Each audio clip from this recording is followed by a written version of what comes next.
എൻ്റെ അടുത്ത് ഇപ്പോൾ സിനിമയ്ക്ക് ശേഷം ഞങ്ങൾ തിയേറ്റർ വിസിറ്റ് ചെയ്യുന്ന സമയത്ത് അല്ലെങ്കിൽ സിനിമയ്ക്ക് ശേഷം പുറത്തിറങ്ങുന്ന സമയത്ത് നമ്മൾ ആളുകൾ കാണുന്ന സമയത്ത് ഒരുപാട് പേര് വന്നിട്ട് ചോദിച്ചിട്ടുണ്ട്. പിന്നെ അല്ലാതെ മെസ്സേജൊക്കെ അയച്ച് ചോദിച്ചിട്ടുണ്ട്, ചേട്ടാ ശരിക്കും ഗുണ്ടയാണോ എന്ന് ചോദിച്ചിട്ടുണ്ട്. പിന്നെ എന്നെ കാണുമ്പോൾ പേടിയാവാണെങ്കിൽ ചിലപ്പോൾ കണ്ടിട്ട് പേടിച്ചിട്ട് മിണ്ടായിരുന്ന ആളുകളൊക്കെ ഉണ്ട്. നേരിട്ടാണ് ഇപ്പോൾ വന്ന് സംസാരിച്ചതിന് ശേഷം ചേട്ടൻ ഇത്ര പാവം അങ്ങനെയൊക്കെ ചോദിച്ച ആളുകളുണ്ട്. അപ്പോൾ സ്വാഭാവികമായിട്ടും സിനിമയിൽ അങ്ങനെ തന്നെയാണല്ലോ. സിനിമ എല്ലാ കാലത്തും നമ്മളെ വിശ്വസിപ്പിച്ചിട്ടുണ്ടെന്ന്. ഇപ്പോൾ നമുക്ക് ചെറുപ്പത്തിലെ കീരിക്കാടൻ ദിവസം എന്നൊക്കെ പറഞ്ഞാൽ നമുക്ക് ആരാണ് ഇപ്പോൾ സ്പടികൻ ജോർജ് ഇവരൊക്കെ നമ്മളൊക്കെ ഈ ചെറുപ്പത്തിൽ സിനിമ കണ്ടിട്ട് ചിലപ്പോൾ പുറത്ത് വെച്ചിട്ട് നമുക്ക് അവരെ കണ്ടു നമുക്കൊരു പേടി ഉണ്ടാവും, ഇവർ ശരിക്കും ഇങ്ങനെയാണെന്നുള്ളൊരു ചിന്ത ഉണ്ടാവും. അത് നടന്മാരെ കുറിച്ച് എല്ലാ കാലത്തും നമുക്കറിയാലോ. ഇപ്പോൾ ഈ അടുത്ത കാലത്തൊക്കെയാണ് ടി ജി രവി ചേട്ടൻ്റെയൊക്കെ ചില സാധനങ്ങളൊക്കെ മാറി തുടങ്ങിയത്. അതിനുമ്പേ പുള്ളിനെ കുറിച്ച് ഒരു ഭീകരമായ ഇമേജാണല്ലോ ഉള്ളത്. അപ്പോൾ ഇതെല്ലാ കാലത്തും ഉണ്ടായിരുന്നു. അപ്പോൾ അത് ഇപ്പൊ പിന്നെ കുറച്ചുകൂടി സിനിമ അറിയാവുന്ന ആളുകളായതുകൊണ്ട് അത് കുറഞ്ഞു, പഴയ കാലത്തിനേക്കാൾ അത് കുറഞ്ഞു അത്തരം ചിന്തകളൊക്കെ. എന്നാൽ ഈ ഒരു കാലഘട്ടത്തിലുണ്ട് ശരിക്കും ഗുണ്ടയാണെന്ന് ചോദിക്കുന്ന അല്ലെങ്കിൽ പേടിയാവണമെന്ന് പറയുന്ന ആളുകളൊക്കെ ഉണ്ട്. പക്ഷേ ഒരിക്കലും ആരും അങ്ങനെ ആയിരിക്കില്ല. ഒരു സിനിമയിലും ആരും അവരുടെ ക്യാരക്ടറാണോ എന്ന് വെച്ചാൽ അങ്ങനെ ആയിരിക്കാൻ സാധ്യതയില്ല, വേറെ ആൾ തന്നെ ആയിരിക്കും.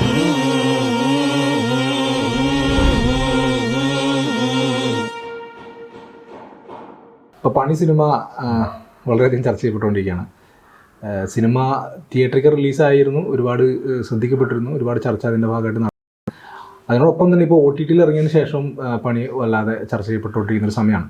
അപ്പോൾ പണി ഒരു സിനിമ എന്ന രീതിയിൽ പണി ചർച്ച ചെയ്യപ്പെട്ടുകൊണ്ടിരിക്കുന്ന സമയത്ത് തന്നെ എല്ലാവരും വളരെയധികം ശ്രദ്ധിക്കുന്ന അല്ലെങ്കിൽ ശ്രദ്ധിക്കപ്പെട്ട ഒരു കഥാപാത്രമാണ് അതിൽ സുനി. അപ്പോൾ ഇത് ഇപ്പോൾ നിലവിൽ സോഷ്യൽ മീഡിയയിൽ ഇങ്ങനെ നിറഞ്ഞു നിന്നുകൊണ്ടിരിക്കുകയാണ്. സുനി കടന്നു വരുന്നതും സുനി മറ്റേ കരിക്ക് വെട്ടിയിടുന്നതും ഒക്കെ ആയിട്ട് രംഗങ്ങളൊക്കെ ഇങ്ങനെ ട്രെൻഡിങ് ആയിട്ട് പ്രചരിച്ചുകൊണ്ടിരിക്കുകയാണ്. അപ്പോൾ ഇതിന് മാസ് BGM ഒക്കെ വെച്ചിട്ടൊക്കെയുള്ള ഒരുപാട് കാര്യങ്ങളൊക്കെ നമ്മൾ കാണാറുണ്ട്. എങ്ങനെയാണ് അപ്പോൾ ഈ ഒരു കഥാപാത്രത്തിലേക്ക് വരുന്നത്, പണി എന്ന് പറയുന്നൊരു സിനിമയിലേക്ക് കടക്കുന്നതും അതിൽ സുനിയായി മാറുന്നതും ഒക്കെ എങ്ങനെയാണ്? അത് ജോയിച്ചേട്ടൻ വഴിയാണ്. ജോയിച്ചേട്ടൻ ഞങ്ങൾ ബേസിക്കലി ഞാൻ എഴുത്താണ് പരിപാടി. ഞാൻ എൻ്റെ ഫ്രണ്ട് സഫർ എന്ന് പറഞ്ഞിട്ട് ഞങ്ങൾ രണ്ടുപേരും 2022 ജോയിച്ചേൻ്റെ റിലീസായിട്ടുള്ള പീസ് എന്ന് പറഞ്ഞ പടത്തിൻ്റെ കോറൈറ്ററാണ് ഞാൻ. അപ്പോൾ അങ്ങനെ ആ സിനിമയിലാണ് ഞാൻ ആദ്യമായിട്ട് അഭിനയിക്കുന്നത്. അപ്പോൾ ആ സിനിമയായിട്ടുള്ള പരിചയമാണ് ജോയിച്ചേട്ടനായിട്ടുള്ളത്. അപ്പോൾ മാത്രമല്ല ജോയിച്ചേട്ടനായിട്ട് പുതിയ സ്ക്രിപ്റ്റുകൾ ഞങ്ങൾ പ്ലാൻ ചെയ്യുന്നുണ്ടായിരുന്നു. അപ്പോൾ അതിൻ്റെ ഭാഗമായിട്ട് ജോയിച്ചേട്ടനെ നിരന്തരം കാണുന്നുണ്ടായിരുന്നു.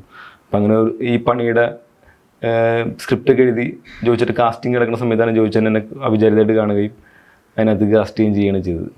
അപ്പോൾ പണി ചെയ്യുന്നതിന് മുമ്പ് ചെയ്തൊരു അഭിനയ അനുഭവം ഉണ്ടല്ലോ? അപ്പോൾ അത് പീസ് എന്ന് പറഞ്ഞ പടം ഞങ്ങൾ പറഞ്ഞില്ലേ, ഞാനും കൂടി എഴുത്തിൻ്റെ ഭാഗമായിട്ടുള്ള സിനിമയായിരുന്നത്.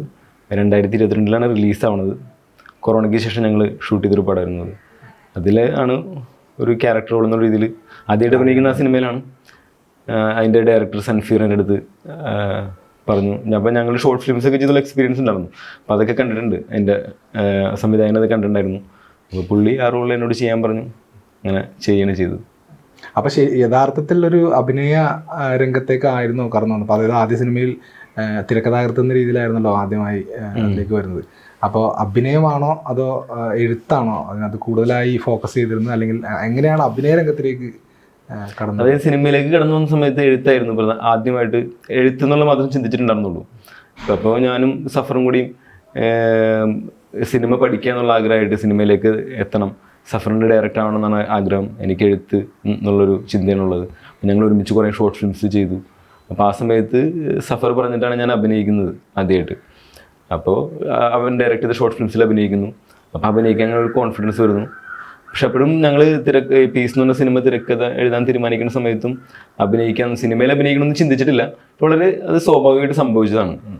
നമ്മുടെ ഒരു എന്താ പറയുക, അങ്ങനെ വലിയൊരു പ്ലാനൊന്നും ഉണ്ടായിട്ടില്ല ആക്ടിങ്ങിനെ കുറിച്ച്. പിന്നെ പണിയിലായാലും പോലും അതങ്ങനെ സംഭവിച്ചതാണ്.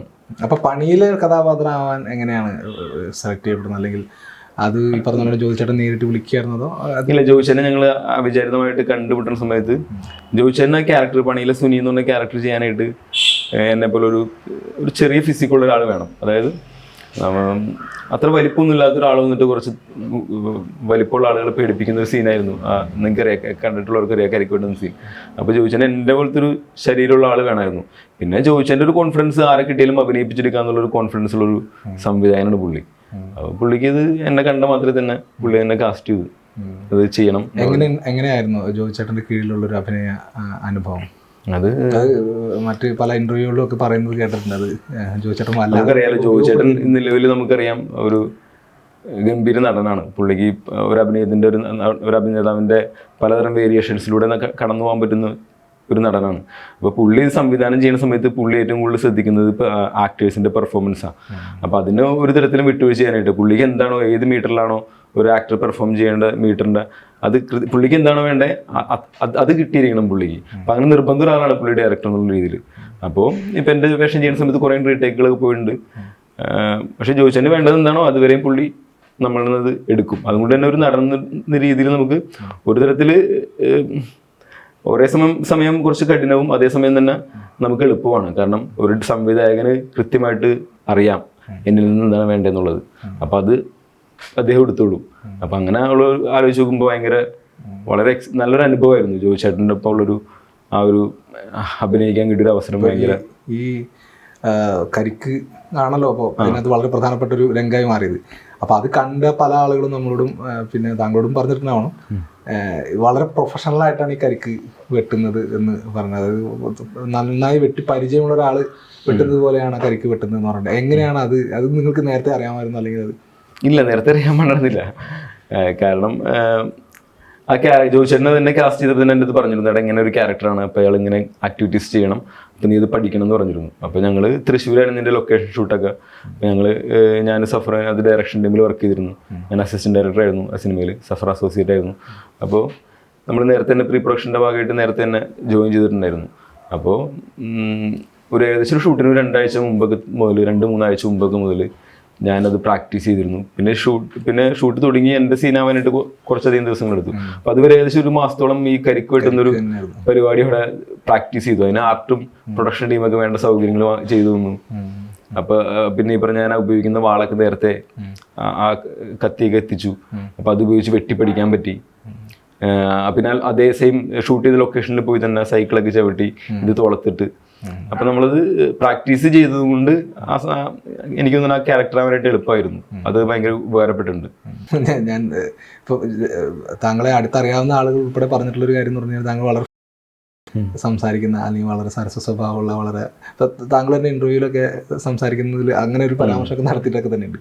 പക്ഷെ ഒട്ടും സംസാരിക്കാത്ത അല്ലെങ്കിൽ വളരെ ചുരുങ്ങിയ സംഭാഷണം മാത്രമുള്ള ഭയങ്കര റഫായിട്ട് ബിഹേവ് ചെയ്യുന്ന ഒരു കഥാപാത്രമായിട്ട് മാറുമ്പോൾ ഇപ്പോൾ സ്വാഭാവികമായിട്ട് ഇത് കാണുന്ന ആളുകൾക്ക് ഇയാൾ ഇങ്ങനെയുള്ള ഒരാളാണ് എന്നൊരു തോന്നലുണ്ടാവില്ല. അപ്പോൾ അതായത് ഒരു പോപ്പുലർ ഡയമെൻഷൻ അല്ലെങ്കിൽ പോപ്പുലർ നരേറ്റീവിൽ അങ്ങനെയായി മാറുകയും യഥാർത്ഥത്തിൽ അങ്ങനെ അല്ലാതെ ഇപ്പം ഈ മറ്റേ റീലുകളിലും ഒക്കെ അത് വരുമ്പോൾ അത് കാണാറില്ല.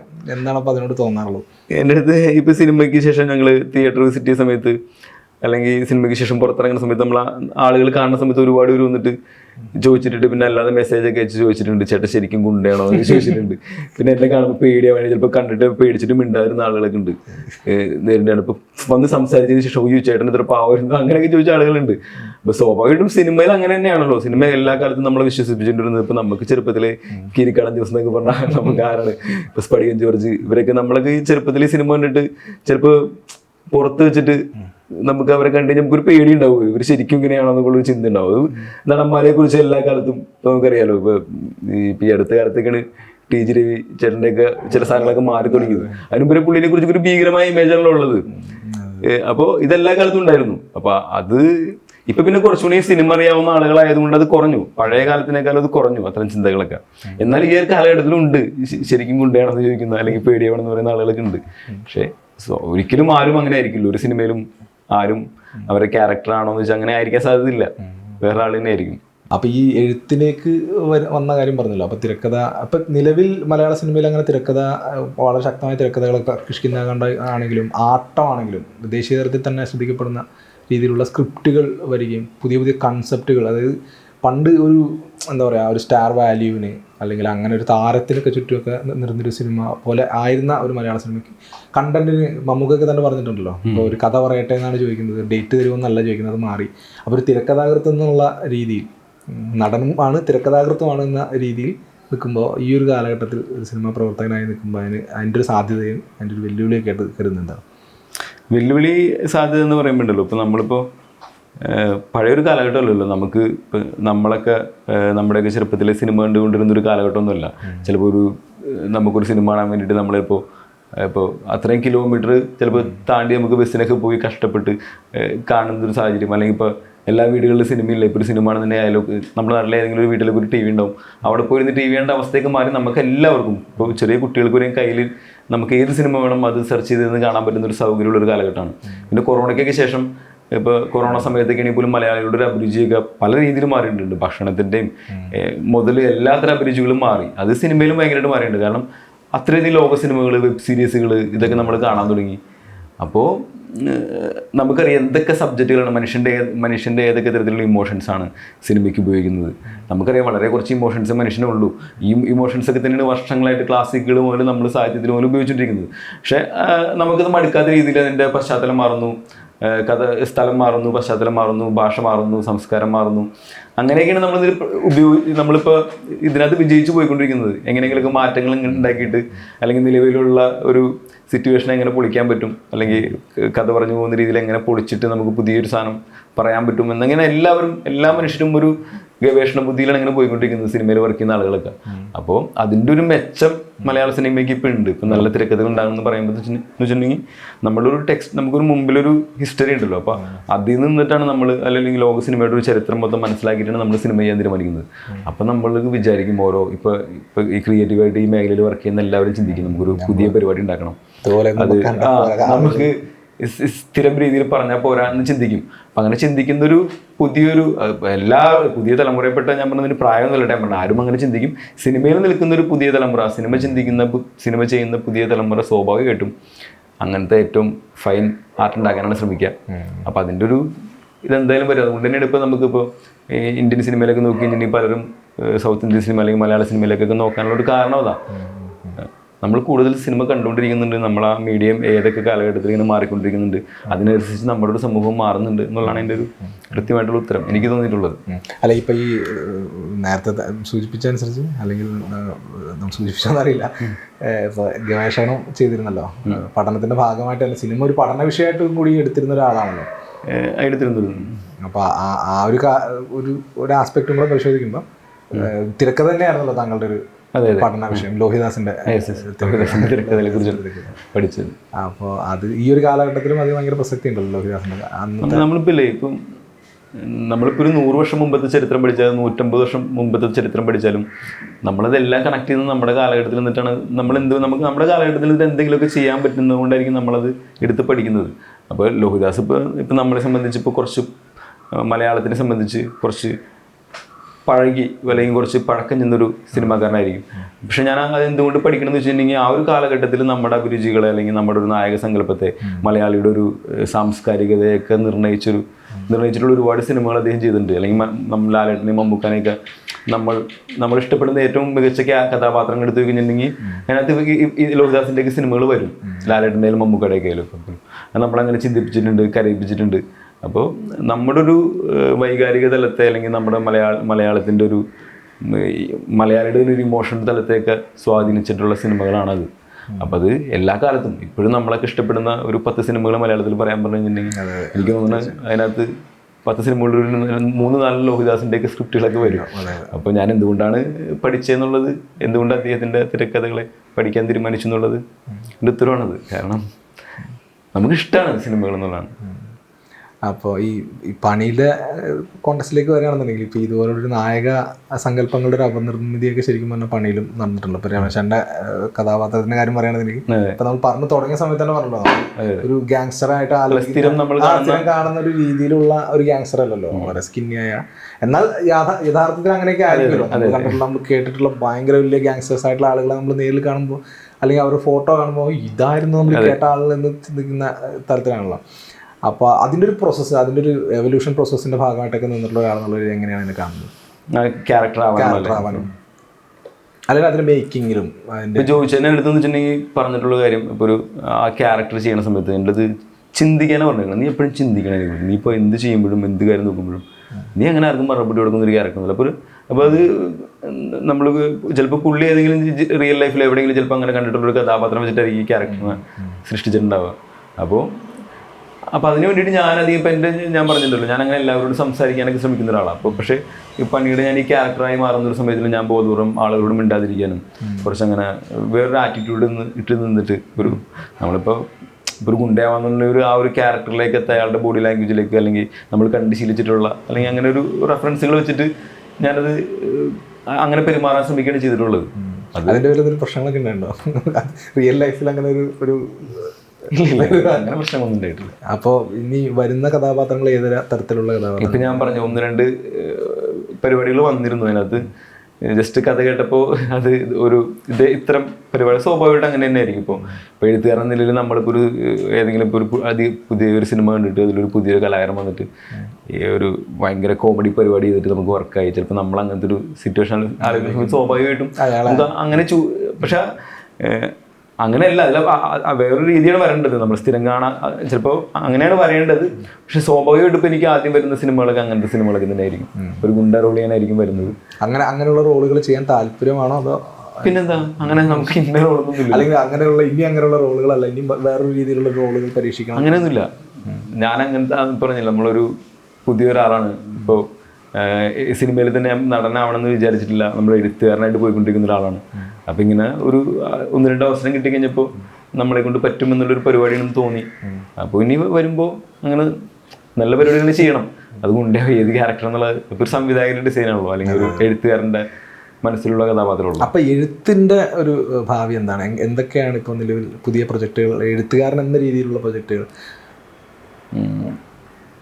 ഇപ്പോൾ ജോജു ചേട്ടനെ വെച്ചിട്ട് തന്നെ ഞങ്ങൾ 1-2 പരിപാടികൾ പ്ലാൻ ചെയ്യുന്നുണ്ട്. ഞാൻ സഫറും കൂടിയിട്ട് അതിലൊരെണ്ണം സഫർ ഡയറക്ഷൻ എന്നുള്ള രീതിയിൽ പ്ലാനിങ്ങുകളുണ്ട്.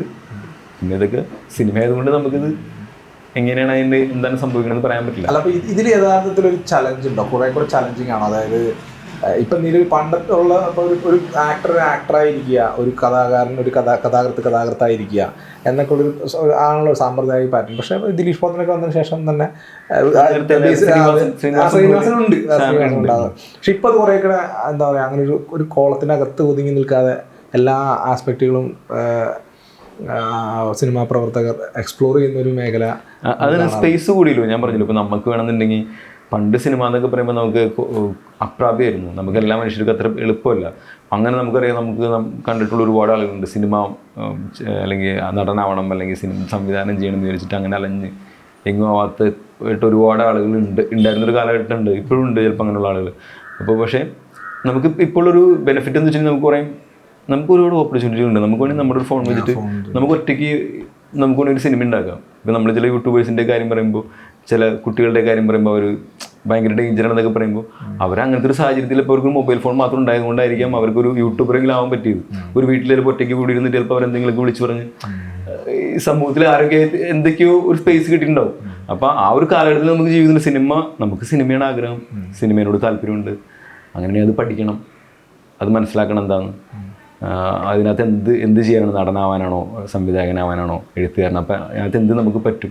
നമ്മൾ സ്വയം നമ്മളതുണ്ടോയെന്ന് കണ്ടെത്തി നമ്മൾ പഠിക്കാൻ തീരുമാനിച്ചു കഴിഞ്ഞിട്ടുണ്ടെങ്കിൽ ഈ കാലഘട്ടത്തിൽ അതിനുള്ള അവസരങ്ങൾ കൂടുതലാണ്. അപ്പോൾ ഇപ്പോൾ ഒരു സിനിമാ പ്രവർത്തകൻ അല്ലെങ്കിൽ ഒരു സിനിമ ആസ്വാദകൻ അല്ലെങ്കിൽ ഒരു സിനിമയുടെ ഭാഗമായി നിൽക്കുന്ന ഒരാളെന്ന രീതിയിൽ ഏതാണ് കൂടുതൽ എക്സൈറ്റിംഗ് ആയിട്ട് തോന്നിയിട്ടുള്ളത്? അഭിനയമാണോ അതോ എഴുത്താണോ, എന്താണ് അങ്ങനെ, അല്ലെങ്കിൽ മറ്റെന്തെങ്കിലും ആണോ? സത്യത്തിൽ രണ്ടും പാടാം. അതായത് എഴുത്തും നമുക്ക് ഇഷ്ടമുള്ള പാടുന്നില്ല, നമുക്ക് എളുപ്പമല്ല ഒന്നും. പക്ഷെ നമുക്ക് അതിനോട് ഇഷ്ടമുള്ളത് കൊണ്ട് നമുക്ക് എളുപ്പമാക്കി എടുക്കാൻ പറ്റും. ഞാൻ ചോദിച്ചത് ജോലി എന്നതിനേക്കാൾ ഉപരി എന്ത് ചെയ്യുമ്പോഴാണ് അതിന്റെ ഒരു എക്സ്ട്രസി പൂർണ്ണതയിൽ അനുഭവിക്കാൻ പറ്റുന്നത്, അതോ രണ്ടിലും ഒരേപോലെ അനുഭവിക്കാൻ സാധിക്കാറുണ്ടോ? ചിലപ്പോൾ നമുക്ക് അതിൻ്റെ ഒരു എക്സ്റ്റസി പറഞ്ഞാൽ അനുഭവിക്കാൻ പറ്റുന്നത് ചിലപ്പോൾ എഴുത്തിലായിരിക്കും. കാരണം നമ്മളൊരു സിനിമ കാണുന്നു, നമ്മളൊരു കഥാപാത്രത്തിനെ ഇങ്ങനെ സൃഷ്ടിക്കുന്നു. അപ്പോൾ ചില കഥാപാത്രങ്ങളുടെ ഡയലോഗുകൾ അപ്പോൾ നമുക്ക് തന്നെ ചിലപ്പോൾ എഴുതുന്ന സമയത്ത് ഞങ്ങൾ സഫർ ഒരുമിച്ചിരുന്ന് എഴുതുന്നത് ഞങ്ങൾ ചിലപ്പോൾ സംസാരിച്ചിട്ടൊക്കെ ഇരിക്കും എഴുതുക. അപ്പോൾ നമുക്ക് ഇത് കൊള്ളാം, നമുക്ക് തന്നെ അങ്ങനെ ഒരു ഇത് തോന്നുന്നത് ചിലപ്പോൾ അത് തിരക്കഥയായി വരുന്ന സമയത്തൊക്കെ ചിലപ്പോൾ നമുക്ക് ചിലപ്പോൾ അതിൻ്റെ കുറവുകൾ മനസ്സിലാക്കി ഉണ്ടാവും. എന്നാലും പോലും അങ്ങനത്തെ ഒരു ഇത് തോന്നുന്നത് എഴുതുമ്പോഴാണ്. ഇപ്പം അഭിനയിക്കുന്ന കാര്യത്തിൽ ചിലപ്പോൾ അതിൻ്റെ നമുക്ക് റിസൾട്ട് കിട്ടുമ്പോഴായിരിക്കും ഇപ്പം നെക്സ്റ്റ് ഉണ്ടാവുക. നമുക്ക് അത് ചെയ്യുന്ന സമയത്ത് നമുക്ക് എന്താണ് പരിപാടി അതിൻ്റെ പക്ഷെ എൻ്റെ ഔട്ട് കിട്ടുന്ന സമയത്ത് ചിലപ്പോൾ നമുക്ക് അത് ചിലപ്പോൾ കിട്ടും. അപ്പോൾ അങ്ങനെ പറയുകയാണെങ്കിൽ ഇപ്പം വരുന്ന ഒരു സോഷ്യൽ മീഡിയ ട്രെൻഡും അതിൻ്റെ ഒരു ഇതൊക്കെ ഈ സുനി റോൾ ചെയ്യുന്ന സമയത്ത് പ്രെഡിക്റ്റ് ചെയ്യാൻ സാധിച്ചിട്ടുണ്ടോ? അല്ലെങ്കിൽ അതിനെങ്ങനെയായിരുന്നു അതിന് മുമ്പ്, ഇതായിരുന്നതിന് മുമ്പുള്ളൊരു കാലഘട്ടത്തിൽ എങ്ങനെയായിരുന്നു? ഞാൻ പീസ് എന്ന് പറഞ്ഞ പടം ചെയ്തു. ഞങ്ങൾ ഒരുപാട് പ്രതീക്ഷയോട് കൂടിയിട്ട് നമ്മുടെ ആദ്യത്തെ പടം എന്നുള്ള രീതിയിലാണ് പീസ് എന്ന് പറഞ്ഞ സിനിമ ചെയ്യണത്. അപ്പോൾ അതിനകത്ത് ഞാൻ അത്യാവശ്യം ചിലപ്പോൾ പണി എന്ന സിനിമയിൽ ഉള്ളതിനേക്കാൾ സ്ക്രീൻ പ്രസൻസ് ഉള്ളൊരു ക്യാരക്ടറാണ് ഞാൻ അതിനകത്ത് ചെയ്തത്. അപ്പോൾ അന്ന് ഞാൻ ഈ സാധനമൊക്കെ വിചാരിച്ചിട്ടുണ്ട്. നമ്മുടെ ആദ്യത്തെ നമ്മൾ ചിലപ്പോൾ ഈ സിനിമ ഇറങ്ങും, കഥാപാത്രം വർക്കാവുന്നത് നമ്മൾ ചിന്തിച്ചൊരു സമയമായിരുന്നു. പക്ഷെ അതൊന്നും നമ്മുടെ ജീവിതത്തിൽ സംഭവിച്ചില്ലായിരുന്നു ആ കാലഘട്ടത്തിൽ. അപ്പോൾ പണിയുടെ സമയത്ത് ഞാൻ അതിനെ ചിന്തിച്ചിട്ടില്ല. പക്ഷേ ഇതിങ്ങനെ സംഭവിച്ചപ്പോൾ അതിനകത്ത് ഒന്നും തോന്നുന്നില്ല. സന്തോഷമുണ്ട് കേട്ടോ, ഭയങ്കര സന്തോഷമുണ്ട്, നമുക്കത് അതിൻ്റെ ഒരു ആനന്ദമൊക്കെ ഉണ്ട്. പക്ഷേ നമ്മളിത് 2 വർഷം മുമ്പേക്ക് ചിന്തിച്ചിരുന്നു ഇങ്ങനെ ഒരു സാഹചര്യം. പക്ഷെ ഇപ്പോഴാണ് അത് ഇപ്പോഴങ്ങനെ സംഭവിച്ചു. പിന്നെ പക്ഷെ ഇപ്പോഴും നമ്മളിപ്പോൾ ഒരു എഴുതുന്നില്ല അങ്ങനത്തെ ഒരു നമ്മൾ സൃഷ്ടിക്കുന്ന ഒരു സിനിമ ഉണ്ടല്ലോ, അത് ക്രിയേറ്റീവായിട്ട് നമ്മൾ ഉണ്ടാക്കുന്ന ഒരു സിനിമയുടെ പാർട്ടാവണം എന്നുള്ളൊരു ആഗ്രഹം ഇപ്പോഴും ഇവിടെ കിടക്കുന്നുണ്ട്. നടൻ എന്നുള്ളൊരു ഞാൻ പറഞ്ഞല്ലോ, ഞാൻ അതായത് സംവിധായകൻ എന്ന് പറയുന്ന നിലയിലേക്ക് ഉയരാൻ ഉള്ള സംവിധാനത്തെ കുറിച്ച് ചിന്തിച്ചിട്ടില്ല. ഇതുവരെ ചിന്തിച്ചിട്ടില്ല. എഴുത്താണ്, നമുക്ക് അങ്ങനെ നല്ല കഥകൾ ഉണ്ടാക്കണം, അങ്ങനെ പോകണമെന്നാണ് ആലോചിച്ചിട്ടുള്ളത്. സ്വാഭാവികമായിട്ട് നമ്മൾ ലിറ്ററേച്ചറൊക്കെ പഠിച്ചത്, ഞാൻ മലയാളത്തിലാണ് പഠിച്ചതൊക്കെ. UC കോളേജിലാണ് ഡിഗ്രി ചെയ്തത്.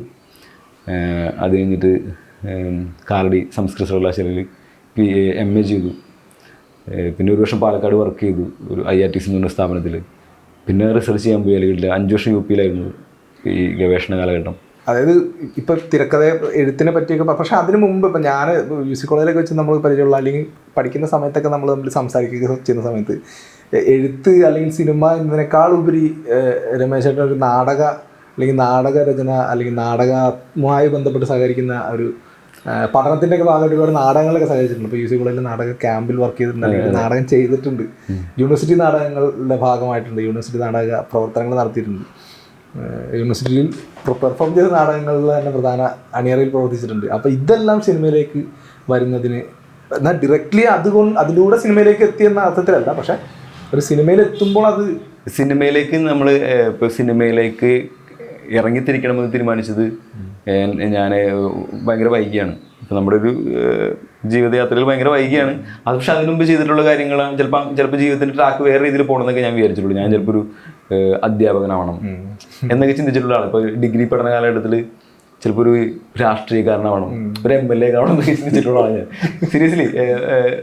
അതായത് പഠിക്കുന്ന ക്യാമ്പസിൽ ഒരു സംഘടനയുടെ ഭാരവാഹിയായിരുന്നു, യൂണിറ്റ് പ്രസിഡന്റ് ആയിരുന്നു, സെക്രട്ടറി ആയിരുന്നു, പുറത്തുള്ള കമ്മിറ്റികളിലൊക്കെ ഉണ്ടായിരുന്നു, നാട്ടിൽ പാർട്ടിയുടെ പ്രവർത്തകനായിരുന്നു. നമ്മൾ ചെയ്യുന്ന കാര്യങ്ങളിലൊക്കെ കൃത്യമായിട്ടുള്ള ശരികളും തെറ്റുകളൊക്കെ ഉണ്ടെന്ന് വിശ്വസിക്കുന്ന. അപ്പോൾ ആ സമയത്തൊക്കെ ഞാൻ ഡിഗ്രി സമയത്ത് അങ്ങനെ ചിന്തിച്ചിട്ടുണ്ട്, രാഷ്ട്രീയക്കാരനാണെന്ന് ചിന്തിച്ചിട്ടുണ്ട്. പിന്നെ അത് കഴിഞ്ഞ് PG ഒക്കെ ചെയ്ത് വേറൊരു അക്കാഡമിക് രീതിയിൽ പോയിക്കൊണ്ടിരിക്കുന്ന സമയത്ത് കാലടിയിലെ പഠിച്ചതൊക്കെ. അപ്പോൾ നമ്മളൊരു ടീച്ചറാവണം അല്ലെങ്കിൽ ഒരു അക്കാഡമിക് മേഖലയിലൊക്കെ ചിന്തിക്കണം, അല്ലെങ്കിൽ ഒരു ചിന്തകൻ ആ രീതിയിൽ പോകണം എന്നാണ് ചിന്തിച്ചത്. എഴുത്തുകാരനാണെന്നൊക്കെ ആലോചിച്ചിട്ടുണ്ട്. കഥ ആ രീതിയിലൊക്കെ കിട്ടും, ലേഖനങ്ങളോ അല്ലെങ്കിൽ പഠനങ്ങളോ നമ്മൾ ചെയ്തുകൊണ്ടിരിക്കുന്ന പരിപാടി തന്നെയാണ് അത്. MA പഠിക്കുന്ന സമയത്തുള്ള പ്രബന്ധങ്ങളും. അപ്പം നമ്മൾ പഠിച്ചുകൊണ്ടിരിക്കുകയാണ്, സെമിനാറുകളിൽ പങ്കെടുക്കുന്നു, ഇതൊക്കെയാണ് നിരന്തരം ചെയ്തുകൊണ്ടിരിക്കുന്നത്. അപ്പം ആ ട്രാക്കിൽ പോകണമെന്ന് ചിന്തിച്ചിട്ടുണ്ട്. പക്ഷെ ആ സമയത്ത് നാടകങ്ങൾ ചെയ്യുന്നുണ്ട്. ഇപ്പോൾ UC കോളേജിൽ ഡിഗ്രി പഠിക്കുന്ന സമയത്ത് രാഷ്ട്രീയക്കാരനാവണമെന്ന് ആഗ്രഹിച്ചിരുന്ന സമയത്ത് നമ്മൾ നാടകങ്ങൾ ചെയ്യുന്നുണ്ട്, സംഘടനയുടെ ഭാഗമായിട്ട് നാടകങ്ങൾ ചെയ്യുന്നുണ്ട്, ക്യാമ്പസിലെ മറ്റ് ആർട്ട് പരിപാടികളുടെ ഭാഗമായിട്ട് ചെയ്യുന്നുണ്ട്. അഭിനയിക്കല്ല, അതിൻ്റെയൊക്കെ കോർഡിനേറ്റ് ചെയ്യേണ്ടി സംഘടിപ്പിക്കുന്നുണ്ട്. പിന്നെ കാലടി യൂണിവേഴ്സിറ്റി ചെന്നപ്പോൾ കാലടി യൂണിവേഴ്സിറ്റിയിലാണെങ്കിൽ ഒരുപാട് സിനിമാക്കാരുള്ള സ്ഥലമാണ് നമുക്കിപ്പോൾ അറിയാവുന്ന. ഇപ്പോൾ ഞാനവിടെ MA ചെയ്യുന്ന സമയത്ത് ദിലീഷ് ചേട്ടൻ PG തിയേറ്റർ പഠിക്കുന്നുണ്ട്, സെക്കൻഡ് ഇയർ. പിന്നെ സുരഭി ഉണ്ട്.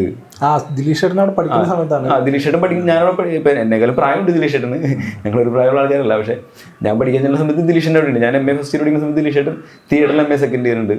അപ്പോൾ ഇവരൊക്കെ ഓരോ നാടകങ്ങൾ ചെയ്യുന്നു. സുരഭി ലക്ഷ്മി ഉണ്ട്. പിന്നെ അവിടുത്തെ ഡിപ്പാർട്ട്മെൻറ്റ് അധ്യാപകർ ഉൾപ്പെടെയൊക്കെയുള്ള, ഇപ്പോൾ EOB ന്യൂസത്തിൻ്റെ റൈറ്ററായിട്ടുള്ള ചിദംബരം മാഷ്, രമേശ് മാഷ്, ഇവരൊക്കെയാണ് തിയേറ്ററിലെ അധ്യാപകർ.